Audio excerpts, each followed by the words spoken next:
is Mother's Day in Australia. Every country celebrates Mother's Day on a different day of the calendar. But for Australia it's, I think, first Sunday in May, isn't it? He's asking, what do people in Australia, how do they celebrate Mother's Day usually? Sunday lunch together? Am I right? Make mum breakfast in bed?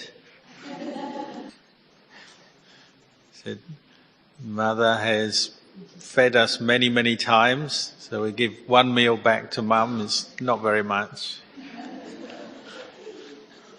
There's one family he knows, they used to be very poor, had to live very simply, but when the children grew up, they became quite wealthy through their work, and so they wanted to repay their debt of gratitude to their mum for bringing them up. So when they felt they were wealthy enough, they invited their mum to eat out every day, take her to the best restaurants, eat the best food every day. You'd say, Mum, you don't need to cook anymore, we'll buy the food for you in restaurants. Unfortunately, if you eat in restaurants every day, if you're aware, after a while your cholesterol level goes up. You start to have blood pressure problems, heart problems. So she had to stop. He's bought a book from his monastery in Thailand. And this book, they only got one, it's just being made, so I can't give it away. But the page that it's open at has pictures of the relics of Ajahn Chah, our teacher. Relics being parts of the body since he died that have crystallized as a sign of the purity of his mind. So there's, you'll see in the pictures, hair of his head. It's gathered together and little crystals have formed in the hair. The bones from his ashes, from his cremation, have turned into relics, crystallized, and different body parts. You'll see the pictures of them. We'll invite Ajahn to give some teaching now, and obviously he'll speak in Thai, so be patient, just quietly meditate if you don't understand Thai, and then I'll be translating for him afterwards. Today we have come together to do good at Buddha Bodhivana Monastery. We're remembering the occasion we call Visakha or Vesak, the occasion when the Buddha was born and enlightened and then entered Parinibbana.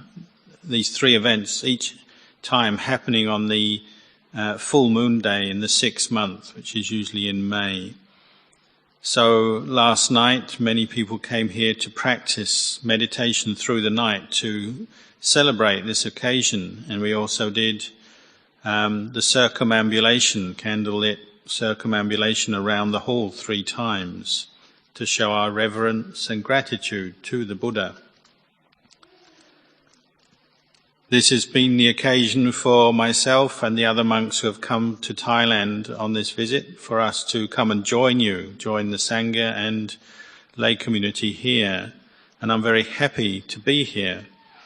I'm happy to see the strength of the commitment of both the Sangha of monks living here and all the lay supporters of the monastery who come together on these occasions. We have Ajahn Kalyano as the leader of the Sangha, and there are many of you who come here from different directions, different parts of Melbourne and other parts of Victoria to practice the Dhamma. We can see that there are people from many backgrounds, different cultures and languages, but we all have one thing in common, and that is we have a faith and an interest in the teachings of the Buddha.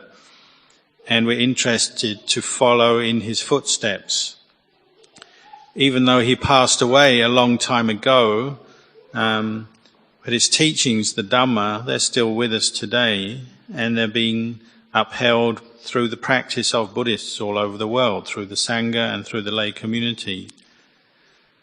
We are fortunate that since the time of the Buddha there have been enlightened teachers who have really penetrated the Dhamma that the Buddha taught, and thereby been able to pass it or hand it down to us from generation to generation.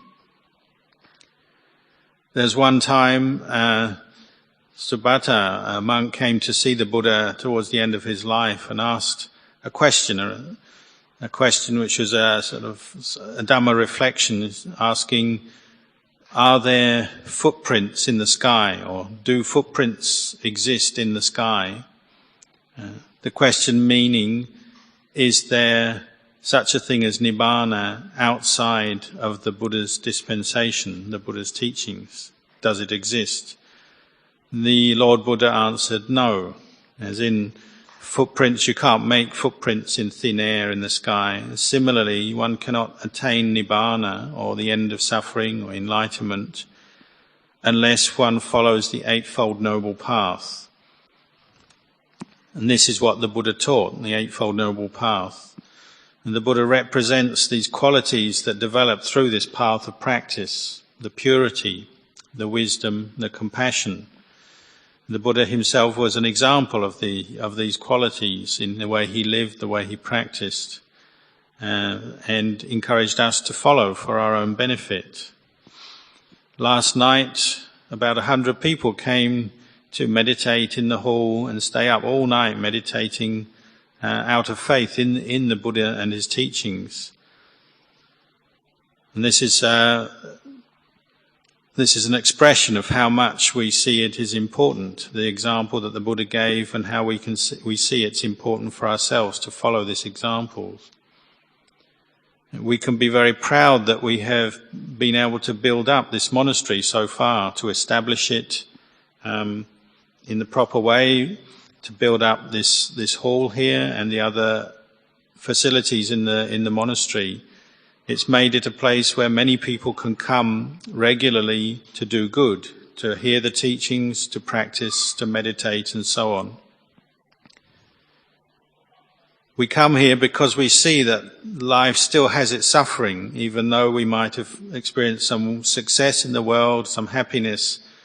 We can also see that there is the suffering of what we call samsara, the cycle of birth and death, birth and death. All of us are subject to old age, sickness and death. We must die one day. This is what we are looking for a way out of through our practice of the Dhamma. It's only through practicing the Dhamma that we can find a way to reduce our suffering and finally eradicate it from our lives. To do this, we have to practice, but to practice it's about training yourself, practicing wherever you are, training with your mind, practicing with your mind wherever you are. I remember one time when I was a young monk, I was attending on Ajahn Chah, our teacher, at his kuti in the forest, and he asked an interesting question. It was again another Dhamma teaching. He said, can't the Buddha be born in Thailand, or can't the Buddha arise in Thailand? Of course, we all know that the historical Buddha was born in Lumpini on the Indian-Nepalese border and became enlightened in northern India. There was only one historical Buddha. But what Luang Por Chah was pointing to was that the qualities of the Buddha, the wisdom, the compassion, the purity, these arise in the hearts of human beings. It's human beings, if they follow the Buddhist teachings, the Buddha's path, they can all become enlightened, and that's not bound by time or place or country. So whether it's Thailand or anywhere else, if people really see and realize the Dhamma in their heart, then they'll see the Buddha. One who sees the Buddha sees the Dhamma. One who realizes the Dhamma realizes the Buddha. But to do this, we need to practice. Wherever we see the truth, the Dhamma, then the Buddha will arise right there. In fact, the Dhamma is there all the time.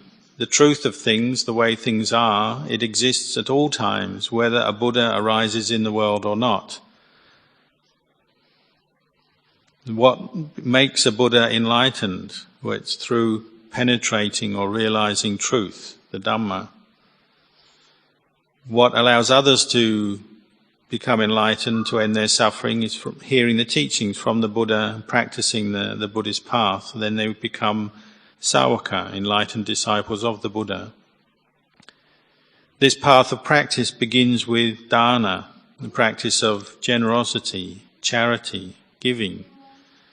It's a way to eradicate and go against our tendency to be selfish and possessive in this world. So it's something we have to practice regularly, learn how to do it. We have to learn how to practice generosity in families and society to support the Sangha. At this monastery, you can see people are bringing all kinds of gifts to support the monastery on a regular basis. Often there's more offered than the Sangha can use in terms of food and other useful requisites. So then we have a project here to send all these extra things that we cannot use here off to support other organizations that distribute to the poor and the needy in the city. And this is a sign of how we have generosity and happiness in our hearts. If we're happy enough, we're content enough in our life, then we can practice generosity. We can think of others and share what we have. We can support the monastery in different ways like this. We can help to build the buildings, fund that. We can fund the purchase of land. We can support it in other ways with help, with labour and so on. The Buddha practiced like this for many, many lifetimes. We say building his parami, building his spiritual perfections. If the Buddha had not sacrificed himself in this way, practicing for many lifetimes until he became enlightened, then we wouldn't know the way to practice. We wouldn't know how to free our minds from suffering. The real aim of the practice is to bring this quality or the qualities of the Buddha into our hearts, to develop this quality of inner knowing, understanding and wisdom. We have to learn how to understand where suffering comes from, what is its cause. The Buddha said the cause of all stress and suffering in life is avijja, meaning ignorance or misunderstanding of truth. As long as we're caught into ignorance, then this will be a condition for craving and attachment and clinging to arise in the mind. And this will always lead on to different kinds of suffering. So we have to practice to see this at work, see this process of where suffering is arising in our hearts, see it at work and start to remedy it. We have to break through some of our attachments to the conventional reality of this world, how we grasp at things as being mine, myself, me, mine, myself, until we can see through to the ultimate reality that actually there is no self, and all of these things that we grab onto and attach to are really without self. This kind of insight is liberating. It liberates the mind from the mental defilements which cause it suffering. I used to practice like this when I was a layperson. I regularly went to the monastery and practiced charity, supporting different charity projects and helping support the monastery in different ways. And I'd also try to keep the precepts, keep the 5 precepts regularly, and when I had the chance to keep the 8 precepts to support my meditation practice. We practice dāna in order to help ourselves to let go of our attachments, and through that we can help our families and society and the world around us. We train ourselves in morality, in the precepts, to live in a restrained way where we're not harming ourselves or others in our actions or our speech.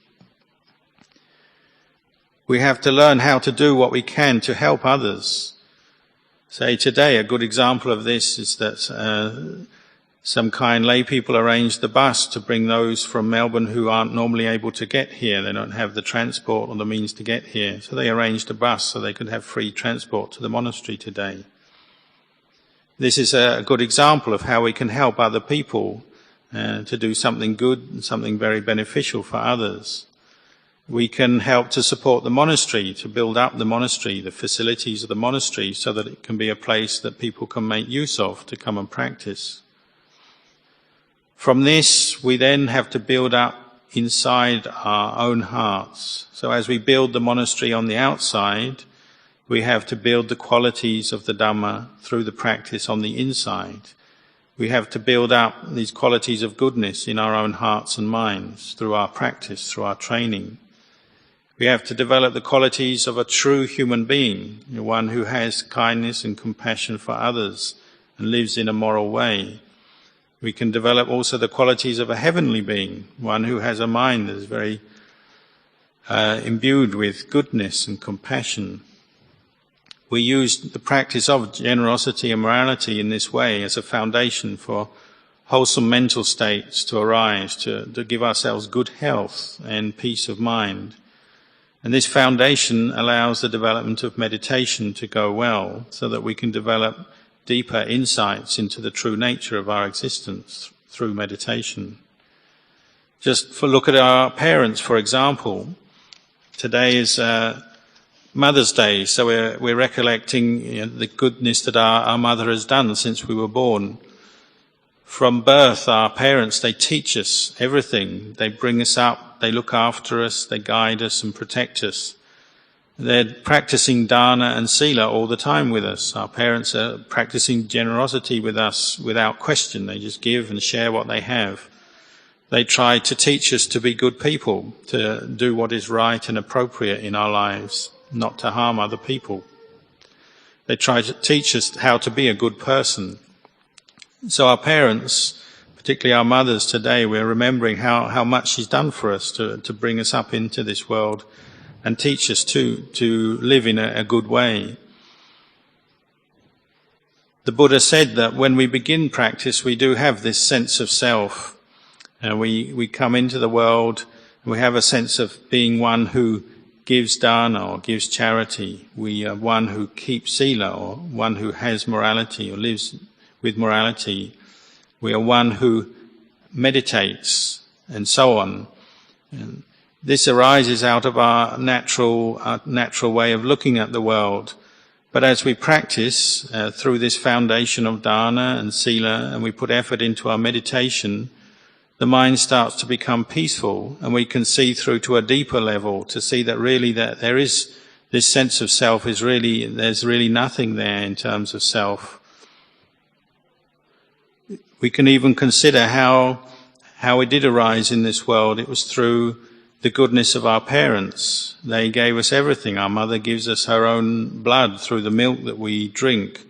They give us the material things, they give us the love, the support, the mental things that support us psychologically and mentally to give us good mental health. They give us everything. So you can see, even though you might have a very strong sense of self, sense of purpose, sense of self-identity, but you can't help but have to admit that we actually gain so much from others, and particularly our parents.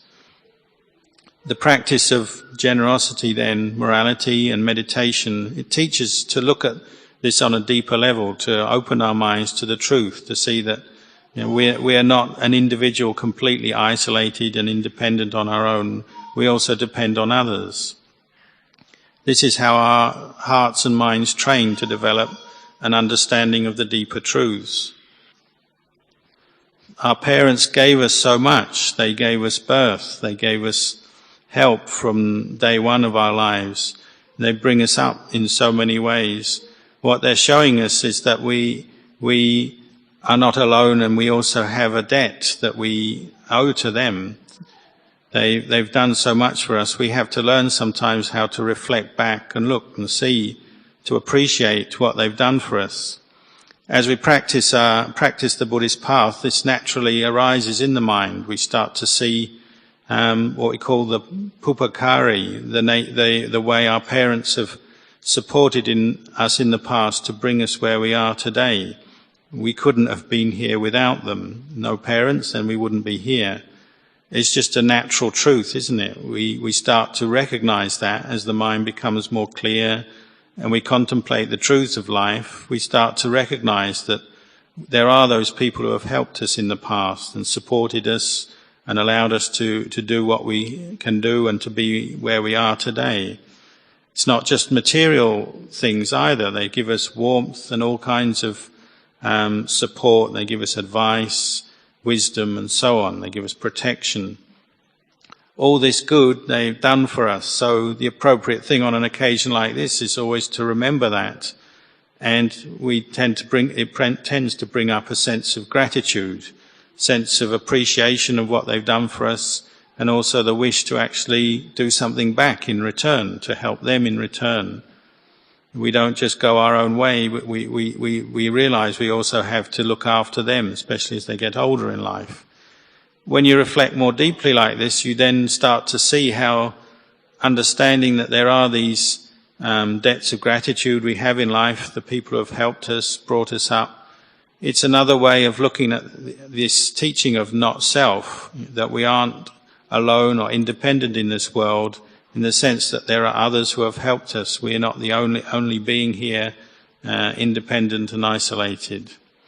As we contemplate like this, it starts to give us some deeper insight into what the Buddha was teaching. And you could say the practice of meditation to develop the deeper insights that help us to let go of our greed, our anger and delusion. This is the highest or the best way to repay that debt to our parents, is actually to free our hearts from suffering by understanding the truth. You might say the highest thing we can do, the best thing we can do as human beings, is to develop our minds through the practice to the point where we can actually experience the Buddha within, the Buddha nature within our own minds. We can do this through developing ourselves in good ways through the practice. We can do this here, right here in Warburton or in Victoria, wherever we live. It's not bound by time or place. It's through the practice that the Lord Buddha will arise in our own minds. And that quality of the Buddha, the purity, the compassion, the wisdom. But to do this, we have to follow the path of practice. We have to put effort into practicing generosity, morality, learning to listen to the Dhamma, contemplate the Dhamma, practice meditation, learning to quieten our minds and then reflect on the Dhamma to see the truth and improve or deepen our understanding of truth. As we do this, little by little, the mind becomes brighter, purer, more radiant. With this, it becomes more peaceful, we gain more clarity, and from this we can understand more deeply, we gain more insight. We can maybe even come to realize the Dhamma as we're listening to a talk. In the time of the Buddha, there were many people who listened to Dhamma teachings and contemplating the words that they were listening to, actually realized the Dhamma, penetrated the truth and became enlightened. That practitioner, Subhata, he had asked to meet the Buddha when the Buddha was on his very deathbed. The Buddha had walked all the way to Kusinara and lay dying with his attendant monk Ananda looking after him. Subhata came up, requested to have an audience with the Buddha to ask some questions. And out of concern for the Buddha's condition, Ananda wouldn't let him speak because he didn't want to disturb his teacher.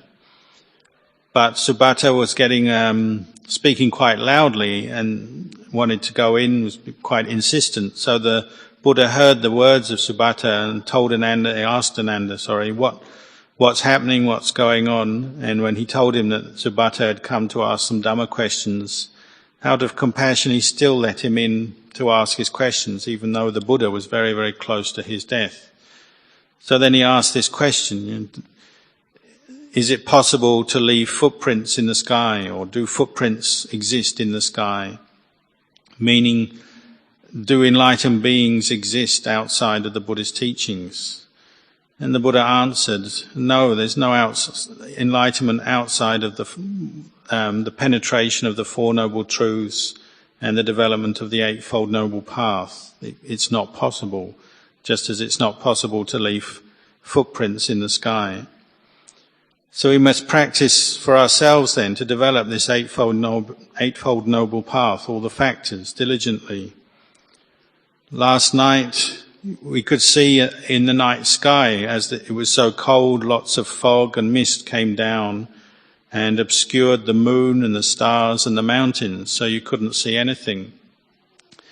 That practitioner, Subhata, he also contemplated in this way. He noticed how when our moods of stress and suffering come up into the mind, our negative moods and mental states. They come in and they obscure the natural radiance and clarity of the mind, just like those clouds or the mist obscures the brightness of the moon in the evening sky.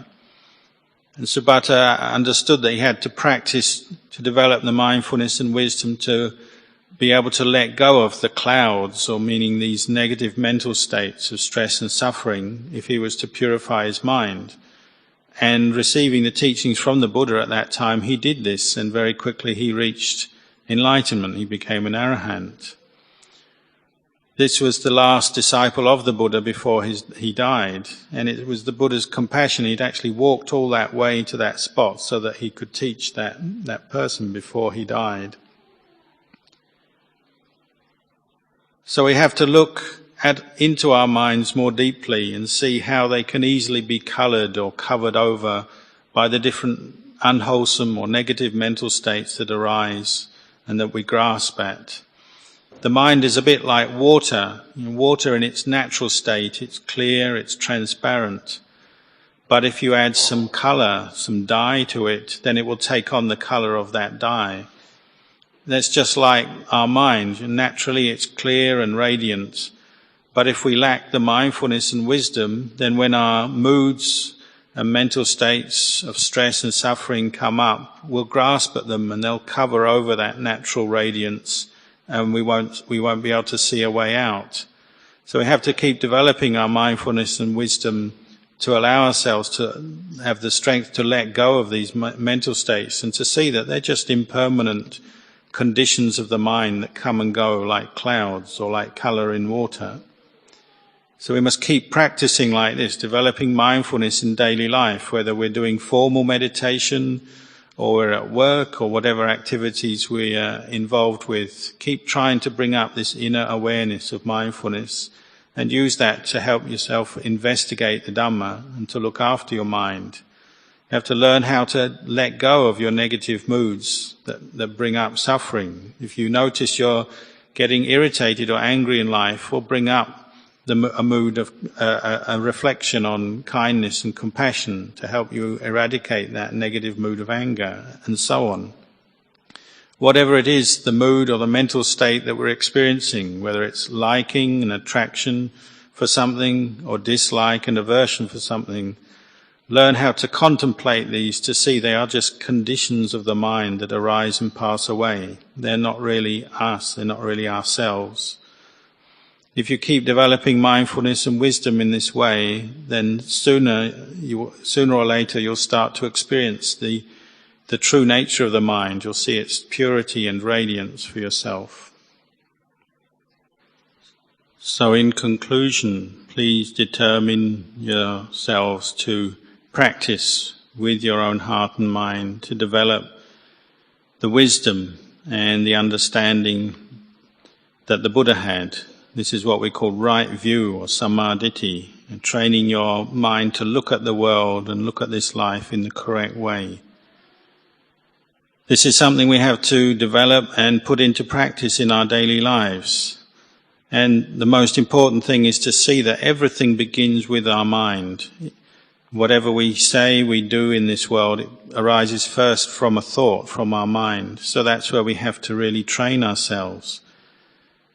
We have to practice dana, keep the sila, learn how to meditate. But all of that begins from the mind, developing the mind in the right way of thinking, the right attitudes, the right views. Just as we've developed this monastery, the physical side of the monastery, the buildings and facilities and so on, we also have to develop our minds simultaneously. We have to learn how to bring the teachings into our minds, into our hearts, and use them to develop them in the right way. We have to learn how to develop the skill of letting go of our negative moods of stress and suffering. We have to develop the mindful awareness to see this mind, to know it, and to see these moods as they arise. To see that the mind is one thing, and whatever mental state or mood arises in it is a separate thing. If we can have that kind of knowing and understanding, then we will be able to let go of suffering and its causes. if we keep developing mindfulness in this way, then little by little this will grow into samadhi, into states of peace and calm that we can use to contemplate, and from that we develop insight. So today we've come together to recollect the Buddha, the Dhamma, the Sangha on this occasion of Vesak, and also to recollect the goodness of our parents, and particularly our mothers, on Mother's Day. We've come to continue our practice of developing dana and sila and bhavana for the highest benefit for ourselves and for other people. So in conclusion, I'll wish you all success in your Dhamma practice. May it be a cause for you to find true peace and happiness for yourself. May you be successful in what you do in your lives, in your families. May you finally come to the end of suffering.